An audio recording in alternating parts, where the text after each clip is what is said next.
Hello everyone, thank you so much for joining me today as we discuss Xceed Toolkit for .NET MAUI version 1.6.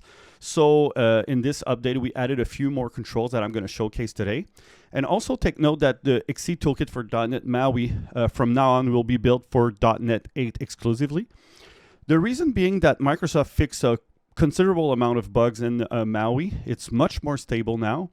So Xceed will benefit from those bug fixes. So from now on, your projects will need to be in .NET 8 to perform as expected. So stick around and we'll take a look at these new controls.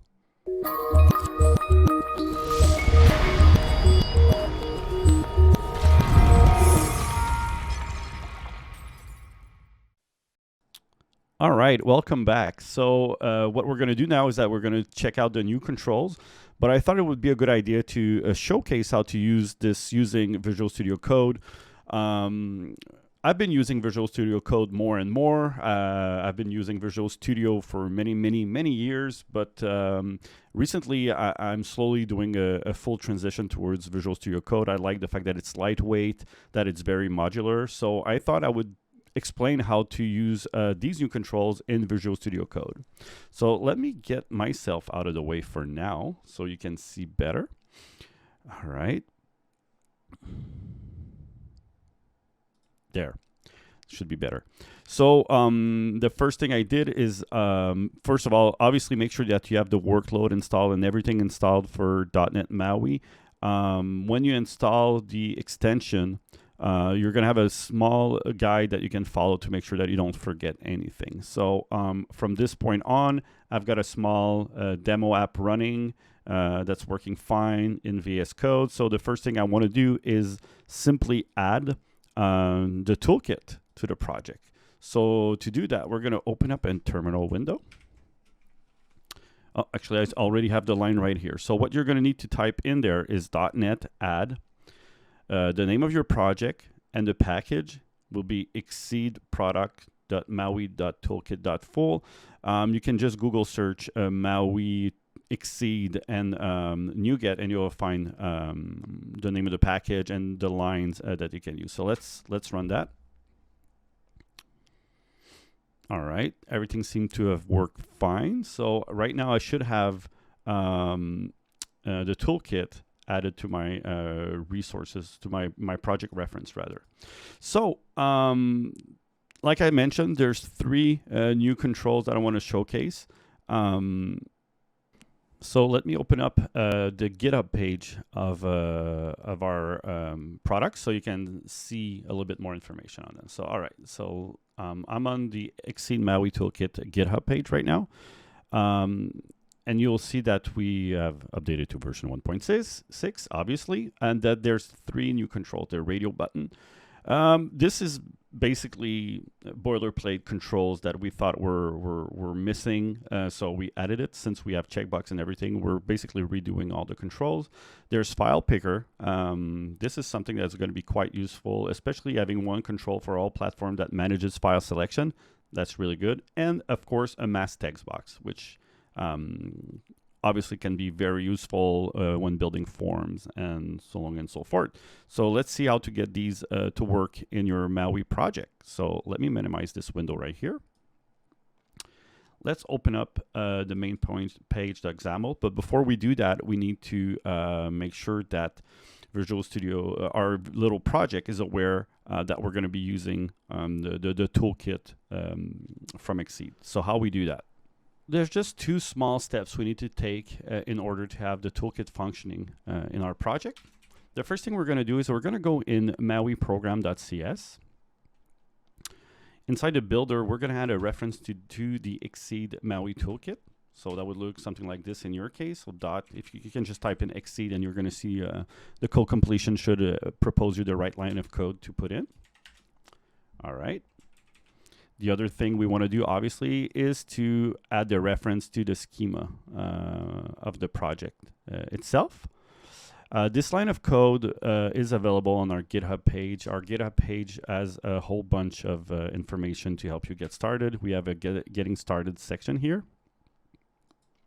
That should give you all the information you need in order to get rolling. All right. So going back to the project itself, we can now add the Xceed controls inside the application, and we're going to keep using the demo application to keep things simple. Once again, I recommend you go on our GitHub or NuGet page. I'm going to leave the link in the description below, so it's very easy for you to just copy paste and get started with these new control. But first of all, there's the radio button. So of course we need to reference Xceed radio button. And as opposed to the Microsoft version, we added a content property, so you can manage your own content for your radio button. So here we could say hello 1. Then we can add a whole bunch, 2, 3. And let me show you what it looks like. So we should be able to build properly now.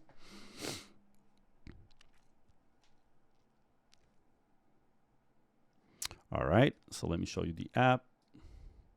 We have LO1, 2, 3. The controls were built following the guidelines of Fluent from Microsoft. So it should fit within your application with your other MAUI controls, no matter which platform you're going to be using. So let me close this. So that's the first control. There's not a lot to say about a radio button, but it was rebuilt from the ground up to make sure that you have all the properties you would expect from the radio button, especially if you come from the desktop world. Next up, we have the masked text box. So that's something that's very useful, especially when building forms. It's very, very simple to use. We expose a mask property on the control itself, so you can create your own masks. So we have a mask property. To give you a few examples, you can go once again to our page on GitHub, and you'll find example of masks and how to use it. So for example, if you want to have a IP address mask, then you can just use something similar like that. Obviously, you can add masks for dates, credit card numbers, so on and so forth. So that's about it. It's very, very easy to use. And furthermore, it exposes all the properties that you had on the Xceed text box. So it offers a lot more flexibility than the Microsoft controls for now. So I highly recommend you give that control a try. I'm sure this is one of the controls you're going to find most useful, especially when working in multi-platform. Next up, we have the file picker.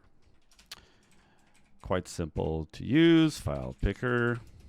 We have a watermark property because it uses the text box that we use for all of our other controls. So any control that has a text box, you'll inherit all the flexibility you had from that control.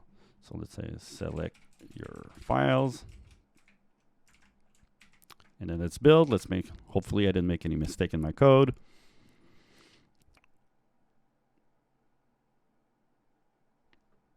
All right, so we have our application. Let me bring it up here. So we now have a text box with a mask for an IP address, and we have a file picker. You simply click here, and you will have your file picker dialog that's going to pop up no matter which platform you're on. This was thoroughly tested. So there you have it. We did a quick tour within Visual Studio Code, and I showcased some of the controls. Once again, look at the video description so you can have access to all that information and all of our other controls that we have available for you. Once again, this was built mainly for .NET 8. So make sure that you're updated. At the time of recording, .NET 8 has been released, so you should have that installed on your system. So thank you so much for joining me today. Hopefully you'll give this control a try. And if you have any questions, go on our GitHub page. Me and Simon have been very active in answering as fast as we can questions that may pop up there. So thank you so much for joining me. Have a great day.